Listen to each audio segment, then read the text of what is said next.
বন্ধুরা, আজকের এই ভিডিওতে আপনাদেরকে এমন একটি উপাচার সম্পর্কে জানিয়ে দেব যেটি আপনাকে করতে হবে পবিত্র রথের দিনকে।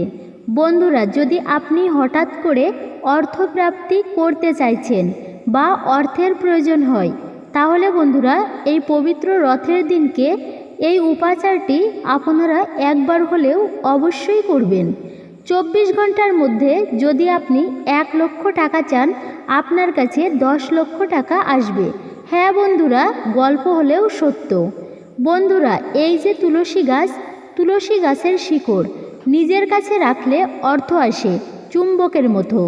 এক কথায় বলতে গেলে 24 ঘন্টার মধ্যে আপনি যা চাইবেন আপনি তাই পাবেন। বন্ধুরা, এই রথের দিনকে এই প্রতিকারগুলি যদি করতে পারেন, তাহলে একজন সাধারণ মানুষের জীবনে অভাবনীয় কিন্তু উন্নতি ঘটে। আর তারই সঙ্গে সঙ্গে আপনি সৌভাগ্যের অধিকারী হবেন। আপনার অর্থাভাবের উন্নতি অবশ্যই হবে।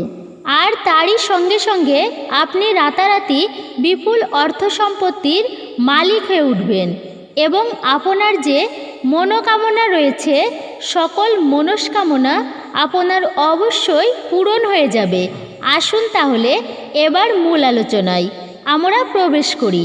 তাই বন্ধুরা, আলোচনা শুরু করার আগে আপনাদের কাছে ছোট্ট একটাই অনুরোধ, আপনি যদি এখনও পর্যন্ত চ্যানেলটিকে সাবস্ক্রাইব না করে থাকেন, তাহলে সাবস্ক্রাইব করে পাশে থাকা নোটিফিকেশন বেল আইকনটি অবশ্যই অল করে দেবেন এবং জগন্নাথ দেবের আশীর্বাদ ও কৃপা লাভের জন্য কমেন্ট বক্সে অবশ্যই লিখবেন জয় জগন্নাথের জয়। বন্ধুরা, যদি আপনার বাড়িতে তুলসী মঞ্চ থেকে থাকে, তাহলে আপনি আপনার বাড়ির তুলসী মাতার উদ্দেশ্যে জয় মা তুলসীর জয়, জয় মা তুলসী রানীর জয় লিখে আপনার কমেন্ট অবশ্যই করবেন।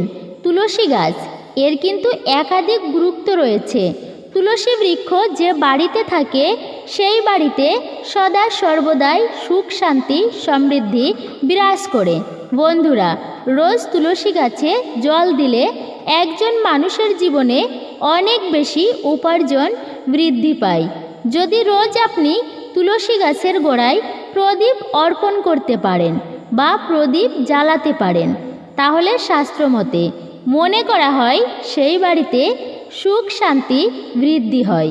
বন্ধুরা, শাস্ত্রমতে তুলসী গাছ বা তুলসী গাছের শিকড় একজন মানুষের জীবনে অর্থেরও উন্নতি করে থাকে। আর তার সঙ্গে সঙ্গে পুরো শান্তির ক্ষেত্রেও তুলসী বৃক্ষ কিন্তু অনেক বেশি উপকারী। আর কোনো মানুষ যদি অর্থকষ্ট ভোগ করে থাকে, সেই ক্ষেত্রে আপনি তুলসী গাছের শিকড় যদি কেউ ধারণ করতে পারে, সেই ব্যক্তির অর্থকষ্ট সুনিশ্চিতভাবে দূর হয়ে যায়। জীবনে আর কখনো টাকা পয়সার অভাব থাকে না এবং যাদের ব্যবসা চলছে না, সেক্ষেত্রেও তুলসী গাছের শিকড় যদি ধারণ করা হয়, তারা কিন্তু একাধিক প্রকার উপকার পেয়ে থাকে। তো বন্ধুরা, আজকের এই ভিডিওতে আমি 3টি বিশেষত উপাচার সম্পর্কে জানাবো, যেটি আপনি রথের দিনকে অবশ্যই করবেন। এই 3টি উপাচার আপনাদের অনেক কাজে আসবে। তাই বন্ধুরা, যে কোনো একটি উপাচার বা ক্রিয়া রথের দিনকে, সেটা সোজা রথ হোক বা উল্টো রথ হোক, আপনারা কিন্তু অবশ্যই করবেন। এর ফলে আপনার জীবন থেকে অর্থকষ্ট দূর হয়ে যাবে। জীবনে যদি সমস্যা থেকে থাকে, সেই সমস্যাগুলিও দূর হয়ে যাবে। নতুন নতুন উপাচারের পথও তৈরি হবে। এমন ব্যক্তিও আছে যাদের ব্যবসা নিয়ে চিন্তা, তাদের সেই চিন্তা দূর হয়ে যাবে। তো বন্ধুরা, সর্বপ্রথম কথা হচ্ছে, যদি আপনি বহুদিন ধরে অর্থাকষ্ট ভুগছেন, আপনার কাছে হয়তো টাকা থাকে না বা আপনার পকেট সবসময় খালি হয়ে যায় এবং আপনার আয়ের থেকে ব্যয় অনেক বেশি হয়, আপনি হয়তো প্রচুর পরিমাণে পরিশ্রম করেছেন, কিন্তু তারপরেও আপনার কাছে পর্যাপ্ত পরিমাণে অর্থ আসছে না, আপনার অর্থকে ধরে রাখতে পারছেন না, তাহলে বন্ধুরা, সেই ক্ষেত্রে আপনি এই পবিত্র রথের দিনকে তুলসী গাছের শিকড় দিয়ে এই প্রতিকারটি আপনারা অবশ্যই করবেন। এই প্রতিকারটি করলে আপনার অর্থের অভাব যেমন দূর হবেই হবে, তার সঙ্গে সঙ্গে অর্থেরও আগমন ঘটবে এবং আপনার যে অর্থ উপার্জনের রাস্তা, সেই রাস্তা 10 দিক হয়ে খুলে যাবে। এক কথায় বলতে গেলে আপনাদের অর্থভাগ্য চমকে উঠবে এবং আপনাদের জীবন কিছুদিনের মধ্যেই অভাবনীয় এক পরিবর্তন ঘটবে। বন্ধুরা, আপনি রথের দিনকে, সেই সোজা রথ হোক বা উল্টো রথ, দুপুরবেলাতে মানে দুপুর 12টার পরে এই প্রতিকারটি আপনাকে করতে হবে। সবার প্রথমে আপনি তুলসী গাছের সামনে গিয়ে মা তুলসী মহারানীকে হাত জোর করে প্রার্থনা করবেন এবং আপনি বলবেন, হে দেবী, আপনার কাছ থেকে আমি এক টুকরো শিকড় চাইছি। এইভাবে বন্ধুরা আপনি নিজের মতো করে প্রার্থনা জানিয়ে তুলসী গাছের গোড়া থেকে সামান্য পরিমাণে এক টুকরো শিকড় আপনি নিজেই তুলে নিয়ে আসবেন।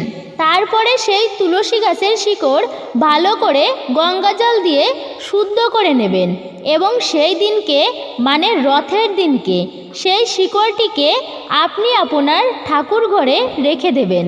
আর রাখার পরে সেই শিকড়টিকে পূজা এবং আরাধনা করবেন দেবতুল্যর মতো। আপনি ধূপ দেখাবেন এবং একটি ঘিয়ের প্রদীপ জ্বালাবেন এবং আপনি মাতা তুলসী মহারানীর কাছে প্রার্থনা করবেন আপনার জীবনে অর্থকষ্ট দূর করার জন্য। এক মনে এক চিত্তে মনে বিশ্বাস রেখে মায়ের কাছে আপনি প্রার্থনা করবেন। বন্ধুরা, এই প্রার্থনা করার পরে সেই সারাদিন আপনি আপনার ঠাকুর ঘরে সেই শিকড়টি রেখে দেবেন।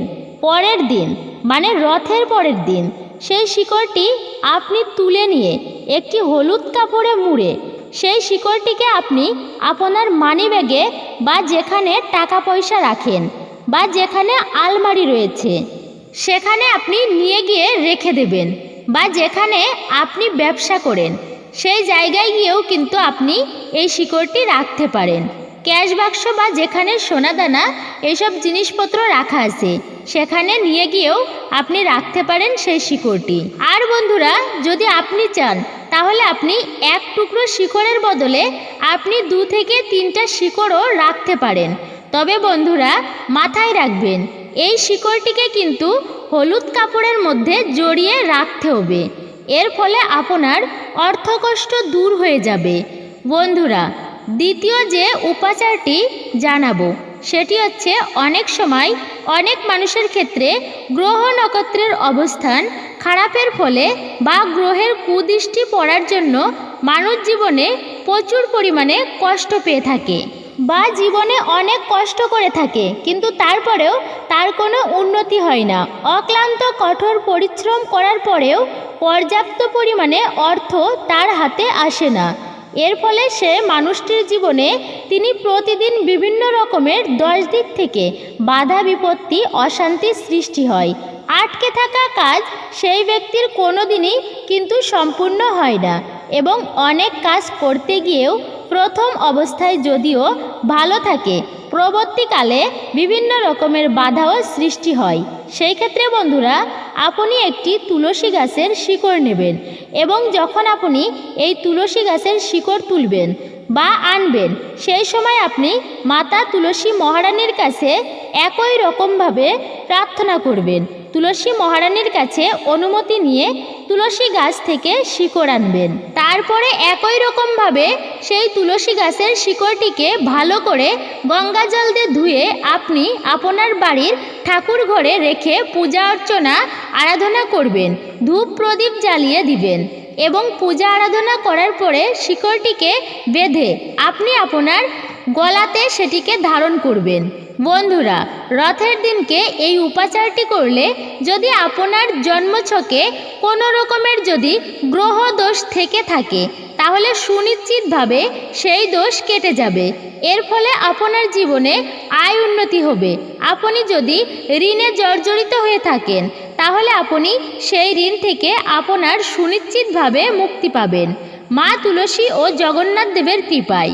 কারণ বন্ধুরা, আপনার জীবনে গ্রহদোষ কেটে যাবে এবং গ্রহ শান্ত থাকবে।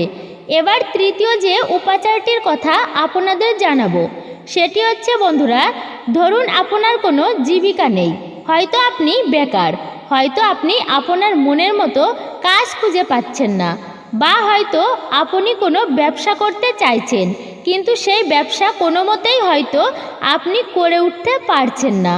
তাহলে বন্ধুরা, সেই ক্ষেত্রেও আপনি এই পবিত্র রথের দিনকেও এই একই রকমভাবে তুলসী গাছের থেকে অনুমতি নিয়ে আকুতি মিনতি করে একান্ত মনে মা তুলসীর স্মরণ করে তাই তুলসী গাছ থেকে শিকড় নেবেন।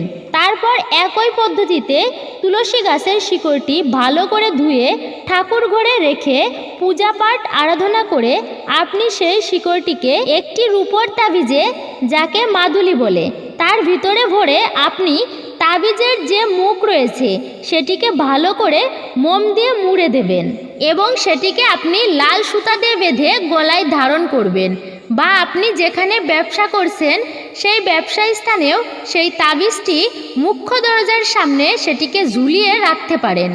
বন্ধুরা, এই উপাচারটি করলে যদি আপনার কোনো জীবিকার অভাব হয়ে থাকে, হয়তো আপনি বেকার, কোনো কাজ পাচ্ছেন না, বা হয়তো মনের মতো কাজ পাচ্ছেন না, তাহলে আপনি মনের মতো জীবিকা অবশ্যই কিন্তু খুঁজে পাবেন। যদি আপনার ব্যবসা মন্দা চলে, তাহলে আপনার ব্যবসা দেখবেন রমরমা হয়ে চলবে, গ্রাহকদের আনাগোনা দেখবেন খুব বেড়ে গেছে, আপনার জীবন থেকে অর্থের অভাব নিশ্চিতভাবে দূর হয়ে যাবে। বন্ধুরা, তুলসী গাছের কিন্তু এই রকম একাধিক গুণাগুণ রয়েছে, আর তুলসী গাছের শিকড়েরও একাধিক গুণ বিদ্যমান। আর বন্ধুরা, এই তুলসী গাছের করা কোনো প্রতিকার, কোনো উপাচার কখনোই বিফলে যায় না। এই উপায় বা ক্রিয়াটি একটি পরীক্ষিত এবং প্রমাণিত। তাই বন্ধুরা, আপনি চাইলে মনে বিশ্বাস রেখে একবার কিন্তু করে দেখতেই পারেন, সুফল পাবেন হাতে নাতে। তবে ঈশ্বরের প্রতি পূর্ণ বিশ্বাস ও ভক্তি রেখে উপাচারটি করতে পারেন। বন্ধুরা, আশা করছি আজকের এই ভিডিওটি আপনাদের ভালো লেগেছে। আর এই পবিত্র রথের দিনকে, সেটা সোজা রথ হোক বা উল্টো রথ হোক, আপনারা কিন্তু অবশ্যই করে দেখবেন। আর আপনাদের কাছে ছোট্ট একটা অনুরোধ, আপনি যদি এখনও পর্যন্ত এই চ্যানেলটিকে সাবস্ক্রাইব না করে থাকেন, তাহলে অবশ্যই চ্যানেলটি সাবস্ক্রাইব করেন, লাইক কমেন্ট শেয়ার করতে ভুলবেন না।